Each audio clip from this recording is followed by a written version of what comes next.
never heard that, but that's the origin of CAP. I'm going to look this up. I'm going to look. There's a principle that Right. we have to follow. Yeah. We have to have. Be true to yourself. You don't have. And when I came back, the place was a mess. So I knew I was missed. Deep in here now. Now It's deep. incredible. I love it. Me That's too. good. Yeah. That's good. And, and applying the recovery, I thought.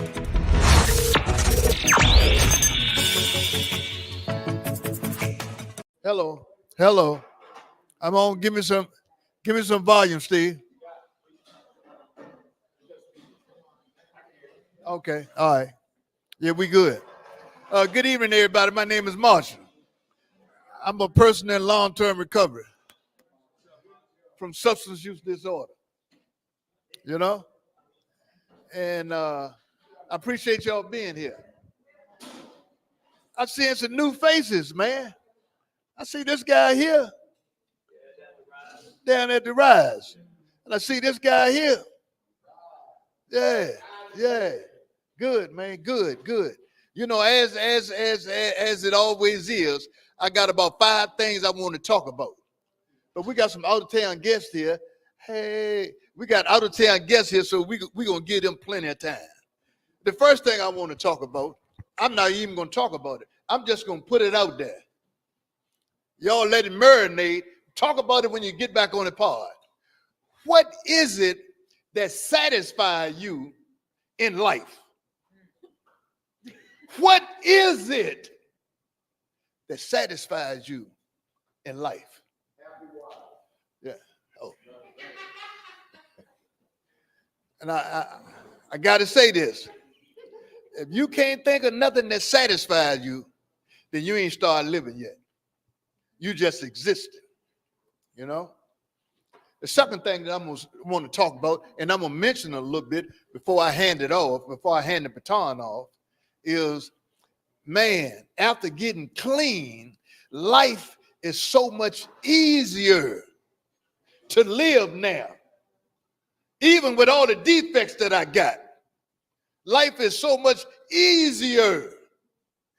And then speaking to y'all, I understand how you hear, and anything that you didn't think of, you don't believe it. You don't believe what somebody else say. You still believing that trash that you got up here, that garbage that you got up here, that ain't gonna get you nowhere. That ain't gonna get you from point A to point B. That's me telling my story. That's me telling my story. But I know today, man, I just laid back and I just think about it, man. Going on vacations. We got some out-of-towners here coming from Wisconsin. They ain't had to make sure they had their package straight and all that shit like that. You know what I'm saying? They come, you know what I'm saying? Man, come, man. And you're going to get some love and tender love and caring. You know what I'm saying? I ain't chasing no shit today. My day today, I got up this morning and I made a decision at 9 o'clock that I was going to a funeral. Went to the funeral, and man, I'm so glad that I went to the funeral, because of the word that was there. It was about, man, leaning on one another, loving one another, being there for one another. They were mentioning family, and I'm smart enough to know now that if you don't have a family, you can adopt one, and it would be just as good. Somebody that you can lean on. You know what I'm saying? Somebody that you can love on. It's what happened for me. Y'all know I had to go to the doctor today. I went through surgery, February the 6th. And man, John was one of the first ones to reach out to me after surgery. Him and Carol sent me a card. I still got that card. I read it the other day, And then I got 42 messages on my phone about people giving me well wishes and stuff. That shit don't happen when you use it. That shit don't happen when you get locked up and go to jail. You know what I'm saying? Look at your own story. Look at your own story. When you go to jail, oh yeah, so-and-so done got locked up. And what happens when you walk down the floor, the dudes in here started cheering. Like they're glad to see you back. That's just how it is. That's just the way the life is. You know what I'm saying? But life today is so much easier. I was glad I went to the homegoing. And a friend of mine that graduated, she the one that did the eulogy. And I was glad to be there to support her. you know. Man, I did all of that. I left the doctor's office. It was like 4 o'clock. I was like, man, I got to hurry up and get here, man. But I got to stop and get me some French fries or something. I stopped getting me French fries, and then John sent a text today over there at Mission Barbecue. I said, I wish that text would have been a little earlier. You know what I'm saying? Guess who's coming to dinner? You know what I'm saying? But anyway, we like to keep this thing rolling, man. What I want to do today is, man, we got a brother that was at East, and he left East. He told John before he left, he said, John, I'm coming to McShin, and he's here. I'd like to give you D. Come on, D, and just talk for a couple of minutes. Come on, D, talk for a couple of minutes. How y'all doing, man? My name's David. Just give you a quick rundown about my life story of how I came to McShin. So last year, back in December, I got locked up. December 22nd, I got locked up. Went to the RISE program. And when I went to the RISE program, I almost finished. I ain't gonna lie, I got kicked out, but I got a lot of great things from the program. So one of them was basically like, I just got sick and tired of being sick and tired of just being in the streets using. I've been using for like since 2016. My drug of choice was crack cocaine. I would have never thought that I would be smoking crack. You know what I'm saying? So it just teaches me not to judge nobody. So I went from selling it to using it. So basically, I'm grateful that I lived both sides of that field, because now I know I'm humble enough to not judge anybody, because anything can happen in your life. Tragic moments, trauma, anything can cause you to use. So, but I'm here to speak hope and positivity, and just hope, you know, when you guys get out, you know what I'm saying, y'all can change our lives for the better. I know I wanted it for myself. I just, you know, I wanted to be back in my kids' life. I got a 15-year-old daughter. I've been missing a whole bunch of time from her, and it hurt me as a dad because I don't know my father. So I got to be there for my children. I got 3. I got 2 girls and I got 1 son. So a little bit about my story. I came to McShin. I was going to the RISE program. John came with his wife, and I remember his speech and what he was telling us. And after the meeting, I just walked up to him and was like, man, I'm coming to the program. What do I need to do to come to the program? And basically he was like, just show up, just come. So I'm not gonna lie, I got out April 14th of this year. So when I got out, you know, Chamberlain is where I be at, around Pine Camp. So I be around there. I've been around there since 2006. I'm from LA. I'm not from Richmond, Virginia. So basically, I'm not gonna lie, I went back out and I started getting high.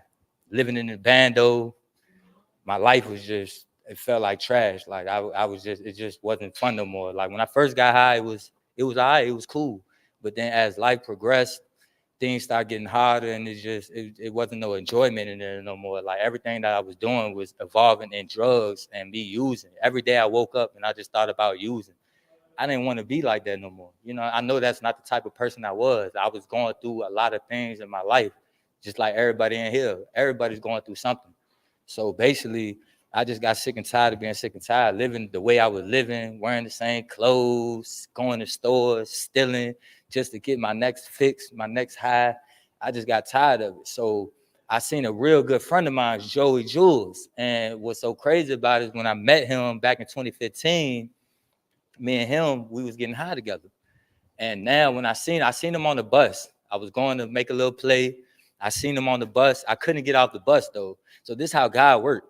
So the next day, I could have got off that bus too, but I didn't because I was too busy worried about getting high. So the next day, this is how God worked. I'm going through Brooklyn Park.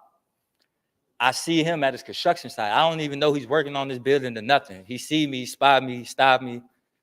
I just cry instantly on him. He like, man, what you doing, Dave? Like, I've been looking for you for 3 years. You know what I'm saying? And I'm like, for real? He was like, yeah, you're the only person I've been looking for, man. Like, I want to help you. I know you're getting high right now. And I said, yeah, man, I'm getting high. He was like, man, look, come to the McShin Foundation. I said, man, I've been wanting to go. I just ain't got the funds. He was like, man, look, I'm an alumni. I'm gonna talk to some people. I'm gonna get you in. You just got to be willing to do what you got to do to go into the program and just stick and stay. I said, all right. So I ain't gonna lie. I was supposed to meet him. I stood him up 1 week. I never texted him. He said, well, look, man, I love you to death. When you're ready, call me. I'm going to be here in 20 minutes to come get you at the marathon on Chamberlain. I said, I bet. So a week went by. I felt myself going back to the same cycle, the same stuff I was doing to get me locked back up. And I just thought about it. I'm like, do I really want to keep doing this? Do I really want to keep living the lifestyle that I was living? Or do I really want to change? And I'm not going to lie to y'all, I was scared to change. That's the reason why I kept being in the streets, kept getting high, because I'm like, man, I don't think I could change. I'm a person that always used to down myself. Oh, I can't do this. Oh, I can't do that. I didn't know what to expect going into a program. I already went to the real life. I walked out. I already went to the Ward Foundation. I walked out, went back out and got high. So this time I'm like, man, I know I can do this. I know, you know what I'm saying? Like it's a different me this time. So basically, I called him back. I said, Joey, I'm ready, man. I'm ready to come to the McShin Foundation. So he like, are you serious? Because if you is, I'm coming to get you at 11:30. I'm in the meeting now. I said, yeah, I'm gonna be right here by the store. And I remember everybody around me was like, man, Callie, you ain't going to the program. You're not gonna do this. You've been saying this for years. You ain't gonna do it. So that's all the doubters saying, basically like, man, just cut it out. You know what I'm saying? You lying. So basically when he came to get me, I hopped my ass right up in that truck and I took my ass to the McShin Foundation. And everybody was shocked, like, you really leaving, bro? You really gone? I'm like, I'm really gone. Y'all take care. Y'all, you know what I'm saying? Y'all live y'all life, because I'm ready to get my life together. I'm not ready to live like that no more. So basically what I did, I went to the McShin Foundation. I got in May 13th. I graduated the program out of intensive, the 28-day intensive program. I ain't even gonna lie, I ain't think I could do it. No phone, no TV, straight groups. But you also have fun in McShin too, though. So basically, I stuck it out. I did it, and that was the biggest accomplishment that I think I ever did in my lifetime. Like, this is the happiest I ever been. I'm 33 years old. This is the happiest I ever been in my life. Understand what I'm saying? Like, the happiest I ever been in my life. I'm 33. I ain't really have no childhood. I got taken away from my mom when I was 5 because I was beaten. You know what I'm saying? Not by her, but by her boyfriend. And I was living in foster care in group homes from 5 to the age of 16. That's how I came out here to Richmond, Virginia. My mom moved out here in 2003 from LA because she was in an abusive relationship, got away. The dude that did what he did, he got 30 years. That's another story. But basically, I moved here in 2006 with my mom. My mom passed away in 2012. That's when really all the trauma started. It started with weed and then dope and then crack, you know, or me being in the streets.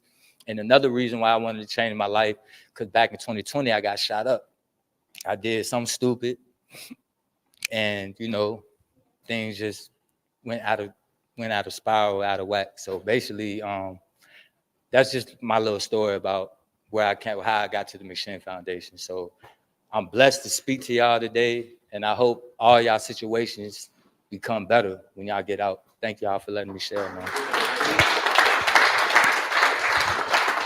Thank you, David. Thank you, David. That was a nice promo.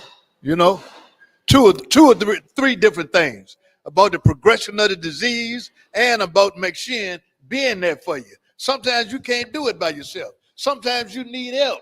You know, that's what I thought about when I was laying up in the hospital. All right, come on, Greg, kick it off. Let me hand it off to Greg. We want to get these out of towners. We want to get them some time. Hi, everybody. I'm Greg. I'm an alcoholic and addict. Still, something I want to just elaborate on a couple of minutes to speak on is sponsorship and hanging with the winners. That's one thing I do today. I hang around with the people that are serious about their recovery. My sponsor's got 29 years.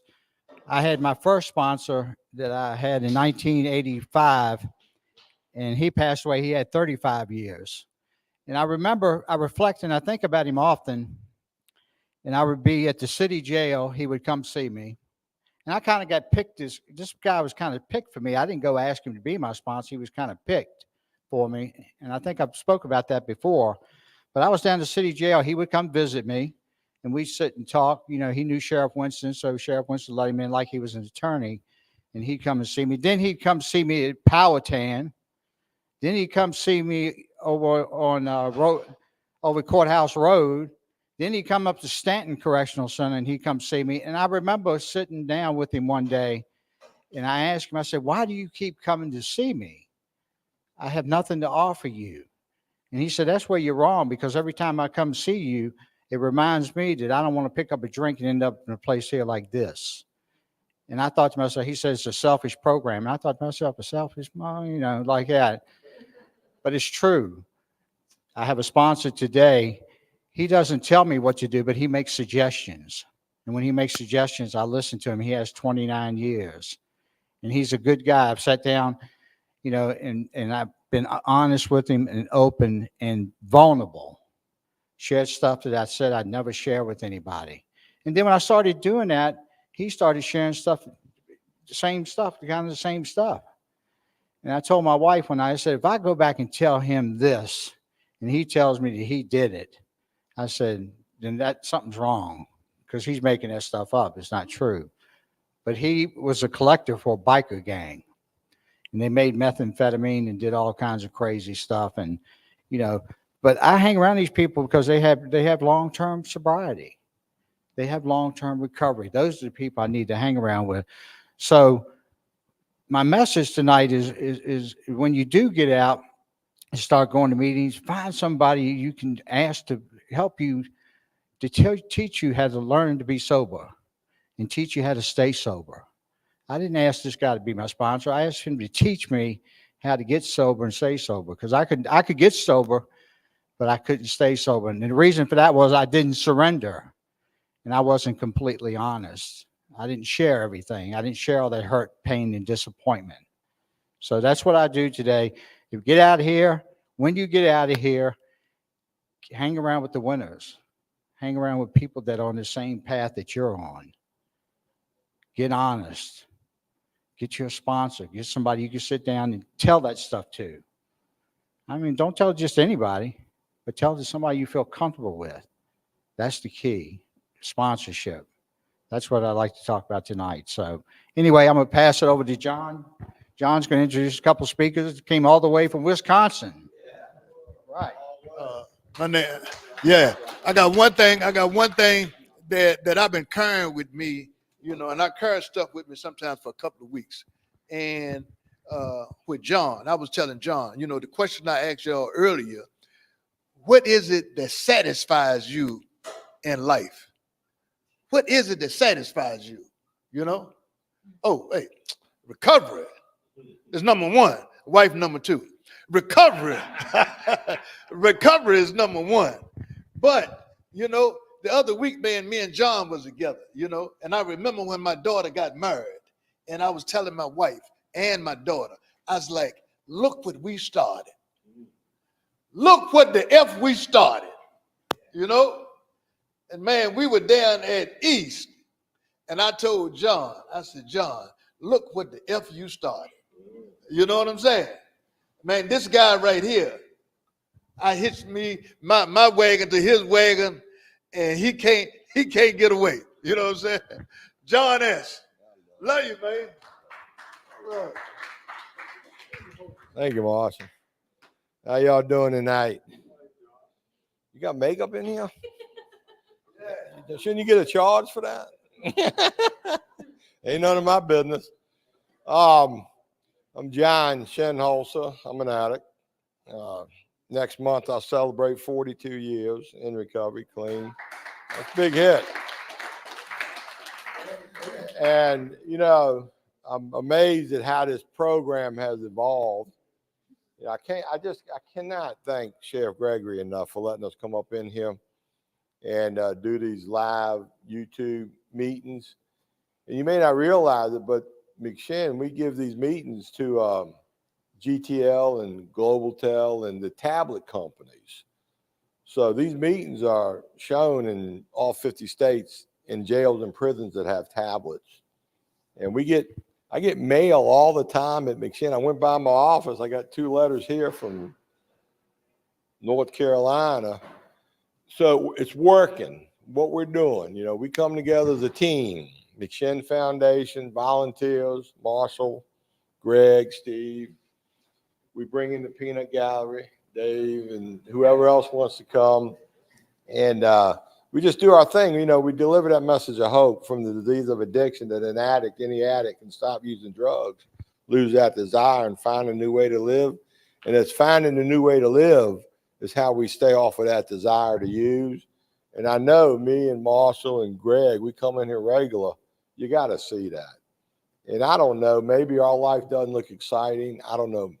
But I know it's a lot more exciting than the way it used to be. So if you're tired of the way things used to be, you want a new way of life, we bring in guest speakers and they share their hope shot. And I know as time goes by, we get a little something for everybody. So I met these folks 6 years ago, I think we decided. And I was invited to Wisconsin to speak at a September Recovery Month event, I believe. And back then, I was on a mission to speak in a jail and a prison in all 50 states. And in September, I get a lot of invites to speak and all over. And I said, look, the only way I'll come to your place is I'll come, but you got to get me in a local jail because I haven't spoken in jail in Wisconsin yet. And damn, this guy didn't get it done. And I think when I give a talk, this jail hadn't seen a guy like me come in here and give a talk like we give, you know, an authentic recovery message from a person in recovery with that lived experience. And I think that some key staff were there and the sheriff might have sat through it. But when I got done, they could see the impact it had on the inmates and the staff. And I think the message was, you know, we ought to have a jail program here like I was talking about, like we're trying to get all over.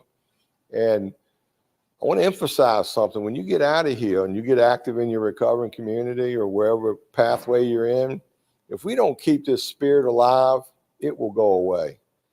You know, we're barely holding on trying to help people in correctional facilities the authentic recovery way. And you're lucky to get what you got here, whether you know it or not, or feel it or not, or believe it or not. But if we don't keep the momentum going, it does go away. History repeats itself.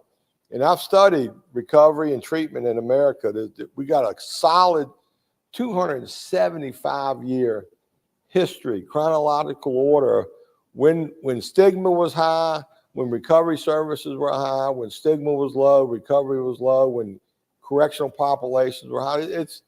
I mean, data tells a story. But at the end of the day, it's going to be up to you individuals to get involved and keep this momentum going, because it ain't going to happen by itself. Trust me. The people that, you know, the special interests that are making income off of us, they're not going to want to give that up. But it's hard to beat recovery. Now, one reason I like to come out the West, we ain't on no time clock here. You know, we talk as long as we want. So I want to make sure our guests know that. And the reason for the mic is this is the feed into the YouTube. It's not because we have a speaker system in here, because obviously we don't. So I'm not sure who wants to go first. I'm always a ladies first guy myself, because I'm an old male chauvinist pig. And what? Ladies first. That's how we're down south now. We got manners down here. But now seriously, I want you to hear this. This is a recovery couple, husband and wife. They're both in recovery. They started a jail program at Eagle River, Vilas County, Eagle River Jail, and they have the jail program administrator, who she's not in recovery, but her heart's in this field. And the three of them, you know, you get a summer break. What do they want to do? This is what recovery people do for their summer vacation. Well, let's go to Virginia. Let's see McShin Foundation. Let's see their jail. Let's talk. Let's carry that message. Let's do what we do anyways. Help people.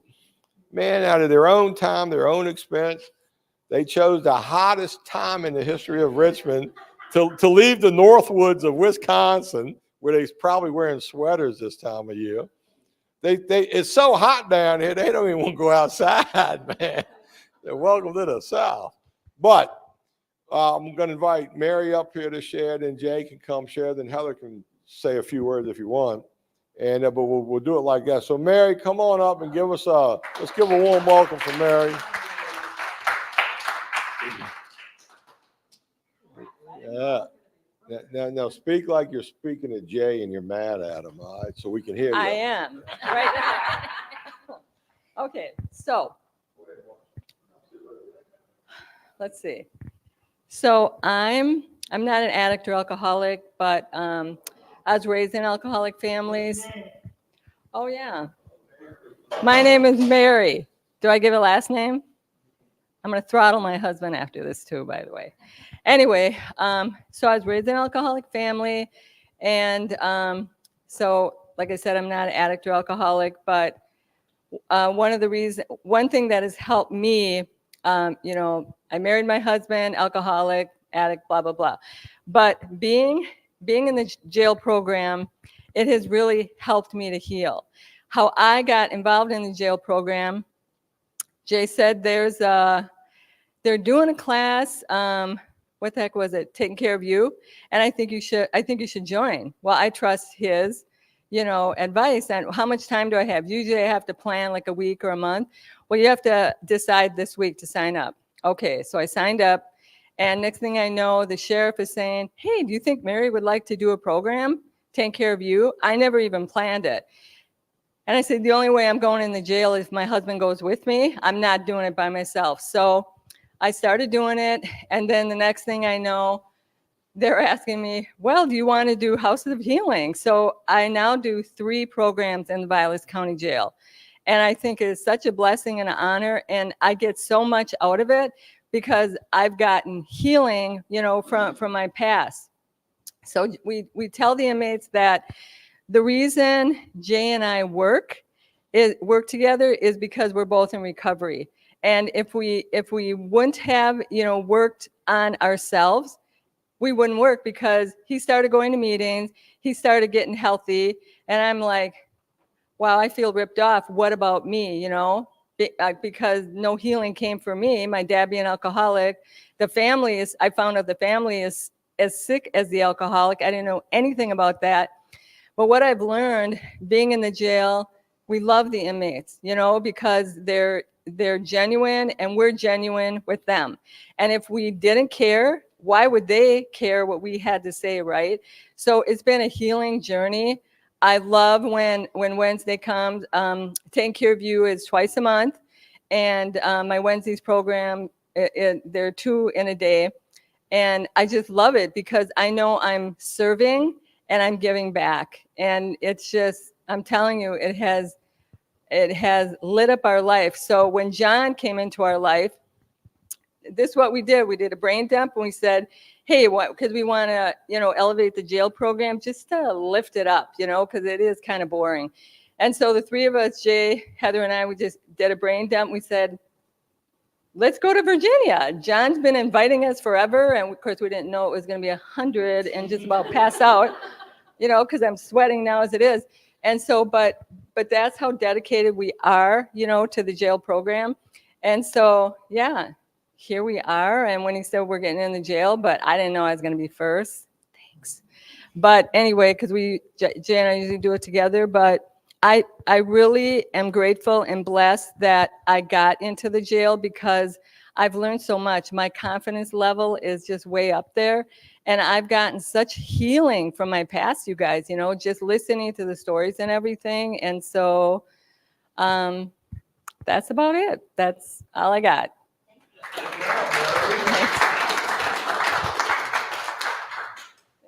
Short and sweet. That's good first date material there, ain't it? I want to point something out to you. Did you hear the part where Mary said, my husband started getting healthy and healing, and what about me? What I heard was our illness affects the people we love the most. There's a ripple effect, but notice, and it's a negative ripple effect. So you might think you're just hurting yourself, but your children, your wives, your family, they are being affected by it. They're catching that illness of codependency. But the good news was Mary recognized, hey, he getting healthy. I'm going to get healthy too. I'm coming too, by God. So anyway, we decided walking in, me and Heather, that Mary would be like a nice little cute beagle dog, but Jay's more like a hyper Jack Russell. So What's that make you, a schnauzer? no, I'm a junkyard dog. All right, I figured he's going to say something. My name's Jay Wentworth. I'm in long-term recovery. I say that at some meetings. Addict, alcoholic, yeah, my drug of choice was heroin, booze eventually. Am I good here? Like this? Am I good? Okay. I'm 71 years old. Lots of preservatives. You know? I like to keep things in threes because I knew I needed. I've been chasing the sobriety demon, what do you want to call it? Slaying the dragon, right? I've been trying that since 1974. You know, as I went to treatment, I think 11 times. Correct me when I'm wrong, wife. I know you always are. You will. Yeah. 11 times in treatment. I've been in Stillwater Prison, Minnesota, numerous county jails, yeah. You know, and the bottom line is, why? Who was the guy that was up here first and talked about, yeah, you know what? It is all about stress. It's all about anxiety. It's all about what trauma has happened in your life that makes you want to turn to the drugs. There's a trauma expert by the name of Gabor Mate. Do you know who that is? Anybody in this room? Oh, okay, all right. Gabor Mate will put it, he's got his own addiction. And as a recovering alcoholic addict, I don't understand this, but his addiction was classical music. I thought, what the fuck is that? It's like, but he's a world expert on trauma. He makes perfect sense. Don't ask them why they're doing the drug. What are you getting out of that? What do I get out of it? I get to turn the valve on and go to sleep and have that peace of mind, forever. It never failed until my body physically started failing. I can't drink anymore. I know it. It'll kill me. It dang near killed me the last time I drank. Overdose on heroin a little over 20 some years ago. So I haven't done any real opioids, you know what I'm talking about. Yeah, it's for that amount of time.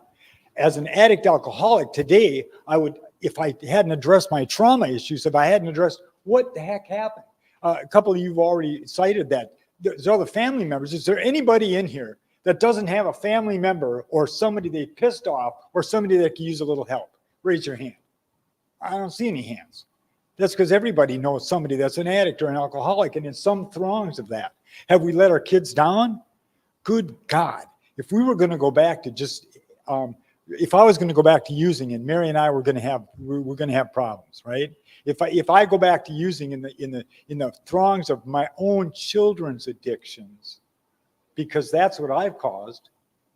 My son is he's doing 3 years right now, for attacking somebody with a machete, Another thing I found out about addicts and alcoholics, especially myself, is we've all got tender hearts.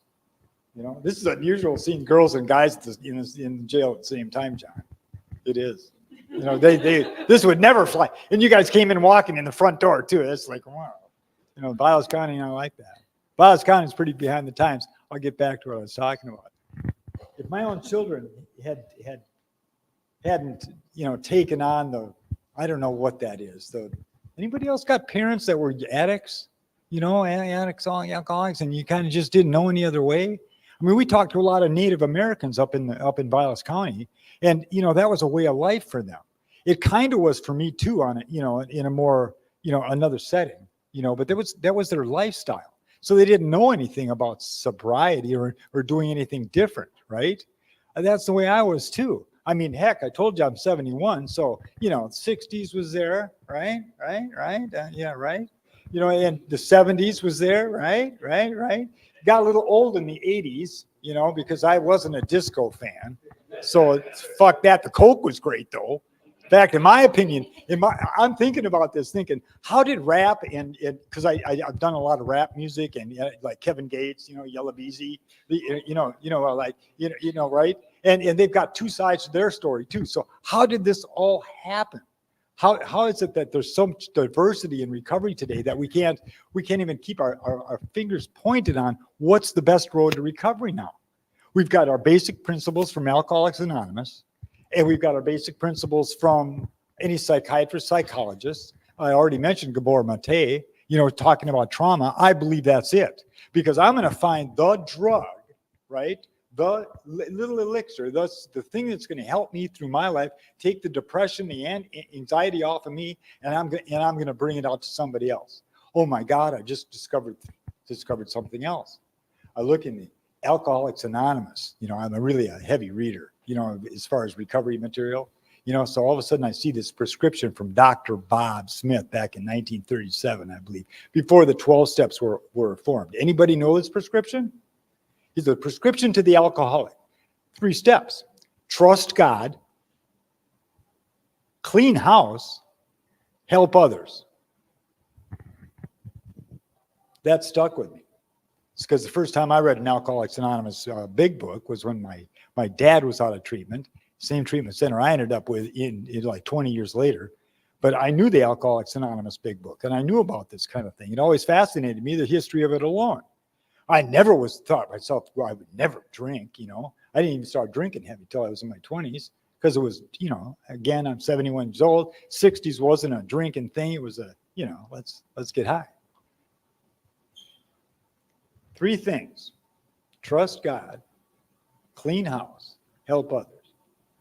Okay, what's that mean? I've got to have an idea of a power greater than myself. Well, does that mean God? And am I going to get the chaplain to come and pray with me, even though he's Catholic and I don't know what the hell I am? I don't know what that is. Well, I had a God in my heart. I've always had Jesus, to be honest. But what's different about me? That I'm trusting God, how can I can trust him implicitly all the way? Yes. Can I find out what other people's gods are so that I can go out and help them? Because I saw the third one, because I'd read the 12th step before I read the first one when I first was introduced to Alcoholics Anonymous or Narcotics Anonymous. So I flash forward to the third, and I'm thinking, okay, help others. Well, I can't do that until I dump all my junk, can I? Or else I'm not going to give them the right kind of advice. The advice is to go get a sponsor, isn't it? Do you have the right to vet out your sponsor? And if it isn't right for you, get another one, even though your probation officer is going to get pissed or whatever, right? You haven't got the right to choose what treatment. I had that same non-choice. I had to trust God. Okay, I had to do that. So I'm going to get more involved in that. Clean house. That was a tough one, because I've been on antidepressants and medication for a long time. I went totally abstinent for almost 10 years, but I've got to take a look at that. Clean house doesn't just mean, go and talk to somebody, get your antidepressants, because some people don't need medication. They just need somebody to talk to. Whoops, there's another little trigger right there. One addict alcoholic talking to another is the magic formula.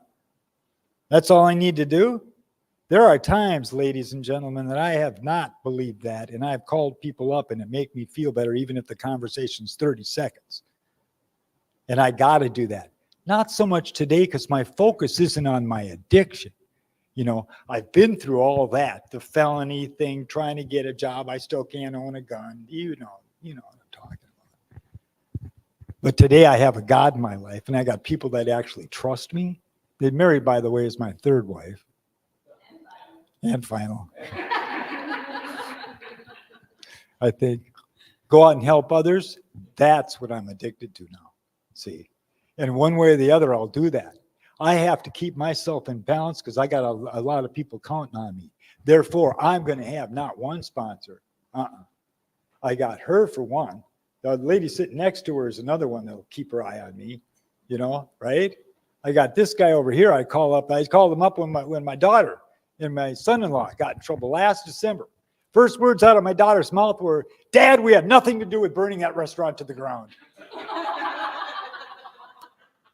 I didn't believe her, but because she hadn't talked to me for a while. I don't know if you girls are like this. I hope you're not, but do you cut your mom or dad off right away when you're gonna, do you do that? You know what I'm talking about? Do you cut people out of your life just to keep keep your sanity, keep your addiction solid? Yeah. Me too, I don't know. Trust God, help others. Dump the junk. Well, with the help of actually not becoming a member of Assholes Anonymous, because that's where I was, self-centered asshole that is. If you're going to be selfless, you got to have something in it. Somebody else mentioned that the 12-step program is a selfish program, right? I didn't get that until I realized, oh my God, I need this. I need to talk to somebody else. I need to vent myself, get myself straight. If I'm starting to not just slip to want to use again, But little slips when I get angry, that would lead me there. Yeah, I've got to do that, even though I was the smartest son of a bitch and asshole in the world a while back, but now I'm not. Now I got to ask for help. Do I feel less than about that? No. Has it gifted me with the power of being completely non-prejudiced against somebody else and how they did it or what they are or not doing?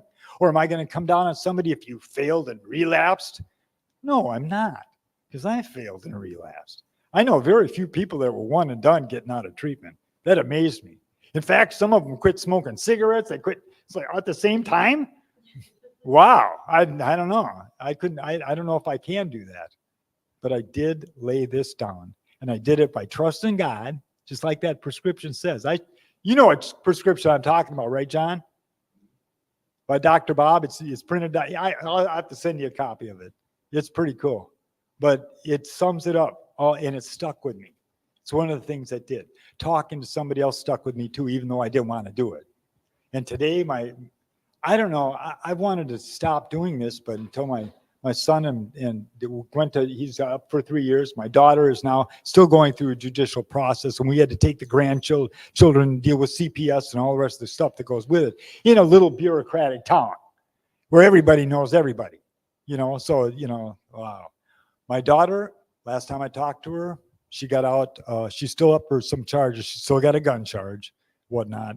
But she's still sober, according to my ex-wife. And that's one good thing. I got to reconcile with her just because we were forced into it. Grandkids were up on the chopping block. Saddest thing I can see in recovery sometimes is how children get affected. And it makes me sad how the parents got affected too, because we're all little kids when it comes to taking care of ourselves and doing something like going ahead and dump the junk. My trust level wasn't very high. It still kind of isn't, but I still get to trust a creator, a God, the energy of the universe. I still get to do that. And I'm happy. I'm very happy. My life wouldn't be fulfilled if I couldn't go out and help somebody else, at least give them a talk. I get calls from prisons, and when, I'm not saying if you guys and ladies decide to do this, you'll be out there on the front lines too. I don't think he'd let you not, out there doing something. And it gives you such satisfaction. It's the best high in the world to be able to say, hey, you wanted to go on vacation? Let's go visit a couple county jails in a whole nother state. Let's go do that. So far, this is a nice one. Is the food good?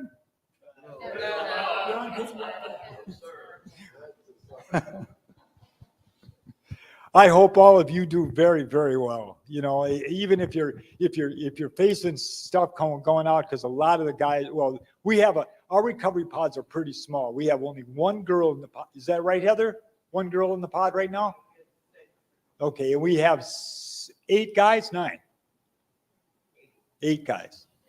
So our jails actually only capacitates about 100 people. That's about an average, right? Something like that. So yeah, but the services are just as diminished.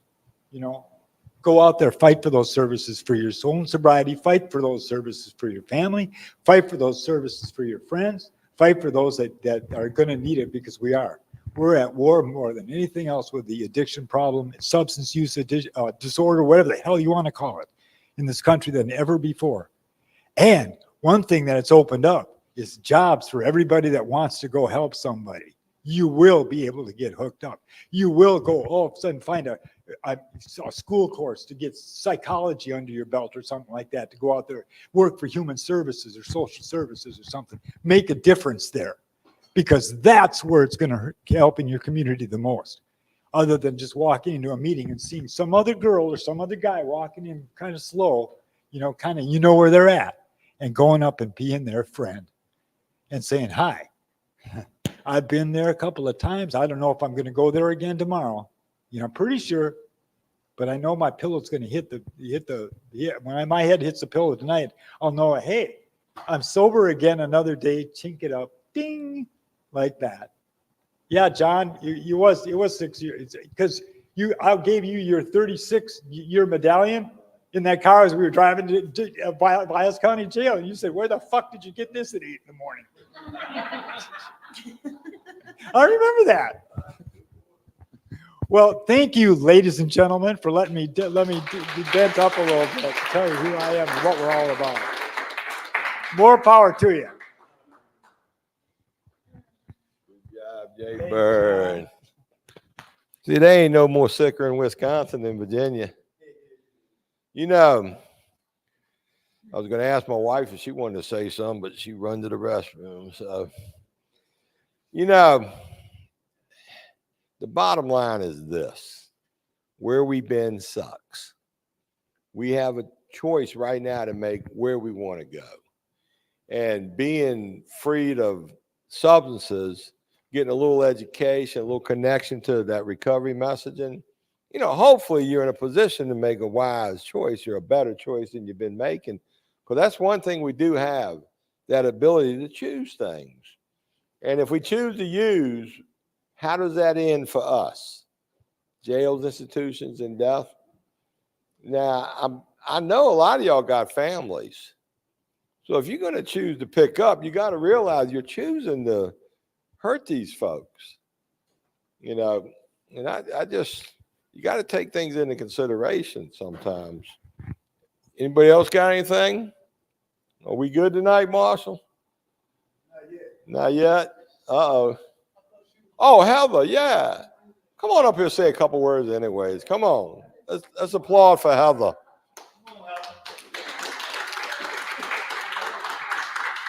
I remember she told me she didn't want to say much. Now, Heather's not an addict or an alcoholic yet, okay? But she's running with some, you know, motley crew and people, so it can happen. But you were sharing your experience earlier about the gratitude you got from doing what you do. So why don't you talk about that for a minute? You got some people on your side. Hi, everybody. I had no idea I was going to be speaking, so excuse that. Speak up now. I met Jay and Mary a little over a year ago when I started at the jail program. I kind of stick out with my family because I've never been to jail, and now I work at one. So they're like, you're on the wrong side of things, you're one of them. So I don't really talk to a lot of my family. And I had a pretty significant loss last May. So that absolutely probably would have spiraled me into, I don't even know what kind of addictions. I know myself, and I had nobody. My mom had already passed away, not close with my dad. I had nothing. But I had started working in the jail about a month or two before, and Jay and Mary saw that I was just crumbling. And so they called me up and they stuck with me. And I don't know, they were just a huge testament to, even if they're not blood, they're family. And you have to have somebody by your side. And if somebody is willing to come and be there and just even not say anything, just being in your presence, but to have that support, because I'm more of a, I'll just do it myself. I'm fine. I have 3 of my own kids and a couple more that I had to take on when my friend died. So I'm just doing it on my own and keep plugging forward. But I would have failed for sure. So just having people in my corner, at least knowing that they were there, somebody to make me be accountable, it was definitely more significant, and I think divine something. So I want to be able to give back. So I'm doing the program and wanted to come down and see what works and what doesn't, and bring something back to the people that I get to see. Because a lot of times, you know, when you're in here, you're feeling the best you felt in a long time. You know, you got clothes and food and you got your things going, and to see people on the outside, you know, living their lives and still being happy and smiling and everything is just, that's the best. So I hope I can keep doing that. So that's all. Thank you, guys. What bad was it? Yeah. You know, sometimes you go through life and you get stressful situations, right? Y'all been to court, that's stressful. You got POs to see, that's stressful. You got exes you got to deal with, child support, all kind of problems. Well, if you stay in recovery long enough, you get some good problems, okay? Sometimes you get to have a life. You with me? I mean, this will happen to you guys and girls. Trust me. You stay clean and sober, you keep coming back, shit gonna happen. It's gonna happen for the good. You get what we call high-class problems, okay? Now, me and my wife, we got some high-class problems right now. She's witness. She's here. you know, we get to downsize from our home of 25 years to something a little more manageable for empty nesters. But that creates a lot of stress and pressure and a lot of good memories and sad memories. And last few weeks, we've been packing and boxing and moving stuff in the storage because we're building a new house. We got to move into it, and we had to sell our house. And what happened was our house sold. We had to get out before the new house is built. So we got to go find somewhere to live for a couple months, right? Fortunately, we found, I'd characterize it as a decent Airbnb. The price was right. Its accommodations are cool, but it's still a lot of changes, you know what I mean? And then people don't realize it, but a couple things about my wife is that woman personifies that word, okay? Not only does she serve the women she sponsors and her husband and her children and her extended family, she got a home group she's religious at. She has a service position in her home group. She goes to area service. I mean, I could talk for an hour what she does, but today, a dear friend of hers is not doing so good, has dementia, getting worse. And she took her to visit her mother who's got dementia. So I can only imagine what it looked like for two people, you know. The point is this, she takes time out to come to the meeting. And I thought this would be a good opportunity. You know, we don't often get McShin in the house, the Mick and the Shin at the same time. Carol, this is the Mick. Now, of everything you've heard, now you're going to hear some really good articulating, really make sense messaging here. We've heard some, you got some good messages before I'm speaking. One of the things that was really an important principle of my recovery was beginning to have a relationship with myself. My relationship with myself was pushed off to the side. It was about getting the next one, and doing whatever I had to do to get it. But getting to know, like I tell people all the time, I did not know what my favorite color was until I was 40 years old, because my favorite color was your favorite color, in the hopes that you would like me, befriend me, and that I could end up making you a mark and I could get something off of you, right? And so learning what you really like, I noticed Marshall asked a very important question. What makes you satisfied? Because if you don't know, you're going to go and grab a bunch of stuff externally and put it in you thinking that's going to satisfy you. Has anybody ever been in the situation where they finally scored, they got exactly what they wanted, and you couldn't even enjoy the hit because you're thinking about when are you going to get the next one? That is that gnawing feeling, that addiction that we're born with, in my view, when we have the disease of addiction. The grass is always greener over there. The dope is always better on that side of town. This girl isn't quite good enough, or she's not pretty enough. I need to have another one in the savings account over here, but have a relationship with the nice guy or the nice woman while I've got, you know, my easy person over here. And so we never get satisfied because we have this gnawing. And what it was important for me to figure out was that gnawing is the desire for a spiritual fix on the inside of us. It may not feel like it. It may just feel like the same old gnawing feeling that we always get. But what I have learned and what I've been taught and what the data shows is we're craving spiritual connection. You know, he talked a lot about Gabor Mate, and he really is an expert. Read his books if you get a chance. And he talks about how people have that gnawing, and you've heard the whole thing about, people with addiction have a hole in their soul. Same concept, that we're reaching, we're grabbing, and we can't quite get ourselves satisfied. So Marshall asked the smart question, what makes you have fun? What makes you feel satisfied? And if you can't answer that by the time you leave here, you need to be asking people to help you find that. Because one of the biggest things, I had to get a new North Star in my life. I had to get a spot that gave me purpose and meaning and a level of connection with other people. Because I was always the girl that had to get wasted before I went to the party. I had to get the pregame, they call it now, right? I'm not quite sure that was a game, what I was doing. But I always knew from early on that I did not use like other women. I did not eat like they ate. I didn't use like they ate. I was like that monster. More, more, more, more with everything that changed my mood. More, more. And, I'm old. I'm 64. I got raised in that era in the South, in North Carolina. The ladies are supposed to be ladies. They're supposed to be delicate and dainty and married. And I was none of those. And my sisters were.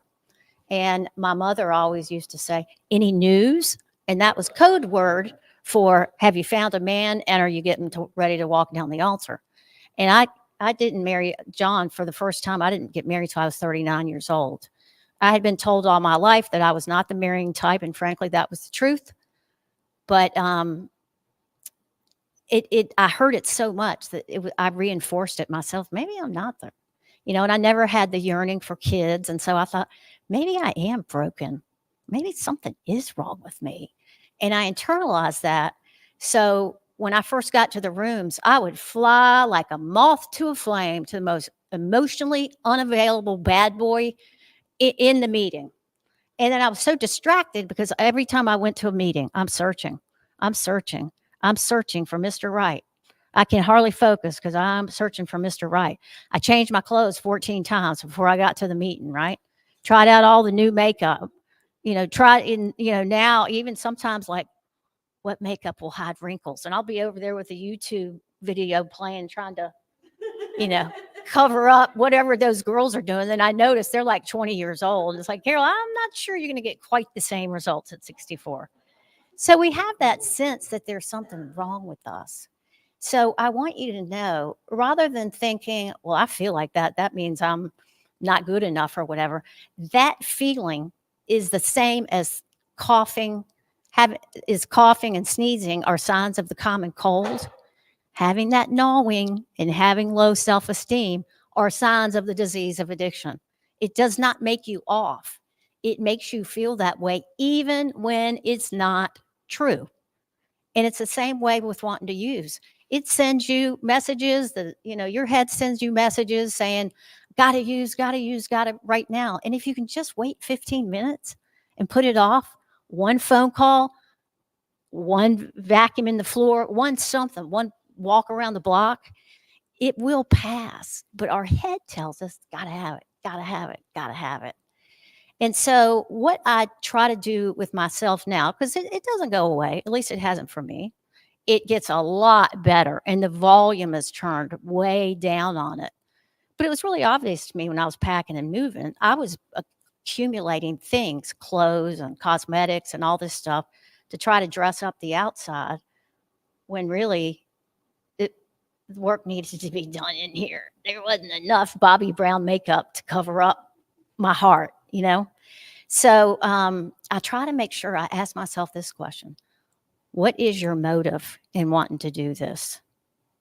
You got to go see somebody. You just got to go to that restaurant. You just got to get high. What is your motive? Because by asking yourself that question, that is how you develop a relationship with yourself. Because if you have that and it's really a good connection and you ask yourself, why do I want this right now? A lot of times with what you come up with, I'm bored, I'm dissatisfied, I'm hungry, I'm angry, I'm lonely. Those are the things that are your motives, not that you really need that thing. So tuck that away. I mean, you heard a lot of wisdom. You heard trust God, clean house, help others, easy to remember.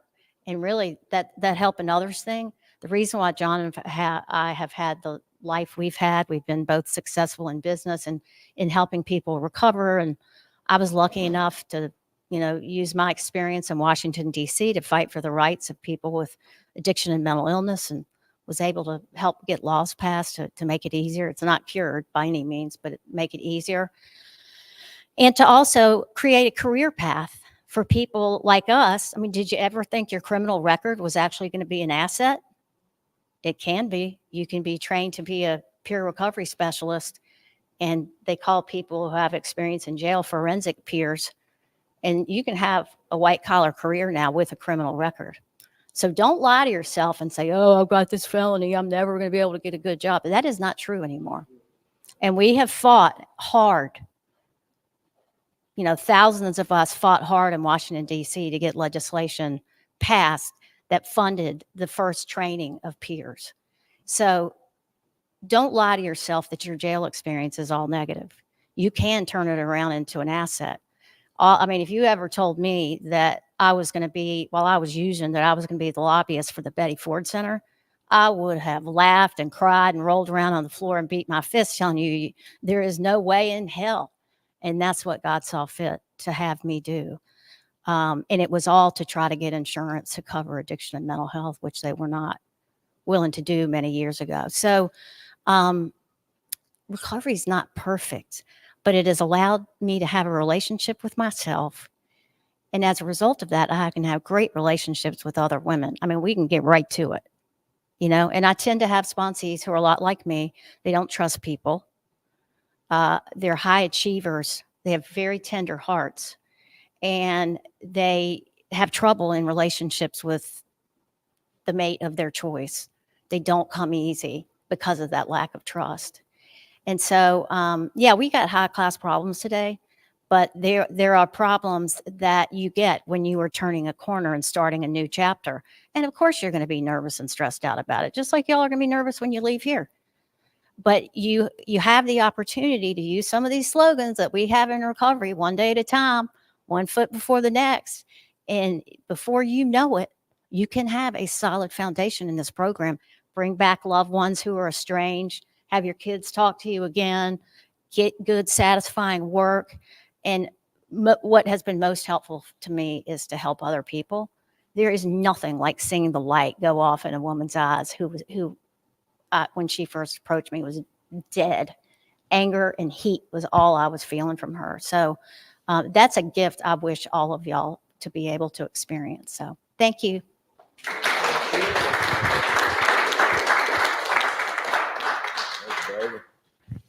I think one of the things I was alluding to, no matter what your stress is, take time out, go to a meeting and talk about it. It's always a good thing, and I always appreciate being able to do that. Once again, I feel like, you know, man, you guys and girls are great. You know what I mean? We appreciate the focus, and I know you got something out of this. I know we're excited to keep coming up in here. We're very excited for the sheriff and the staff to make this stuff happen. I'm so glad Greg piled on to the dream team here that brings this up in here. Dave, I'm glad you latched on when you did. I'm glad we were there for you. And, you know, now your responsibility is just don't use and keep coming back, man. Keep staying willing, keep doing what you're doing, because it gets better. It really does. You think you're feeling good now? Wait till you go through your first, oh, this shit sucks period, right? That's okay. Because when you come back on the other side, the better gets better. You know, recovery is progressive. The recovery high is progressive. You'll never get but so high with the drug. But once you get that recovery high, man, you want more of that. You want the good shit, right? And where do you get the good drugs from? The good drug dealer. You get the good recovery shit from the good sponsor. You know what I mean?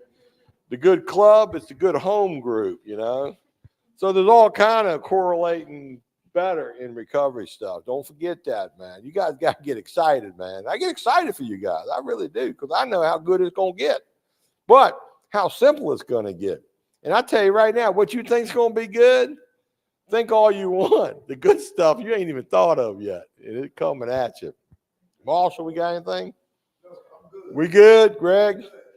All good in the hood? Man, we'll be back here in 2 weeks. Thank you very much. Thanks for coming out, you guys. Thank you. That was awesome. Carol was a nice surprise. Right? Nice cut. Yeah. Nice cut. That was perfect. Full spectrum. Newcomer too. Thank you.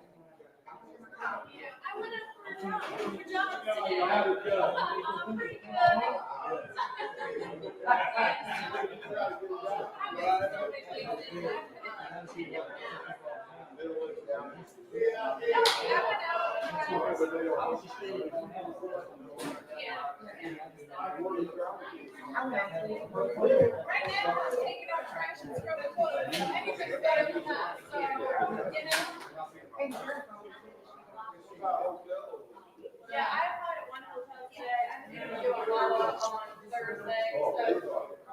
Right. So right now.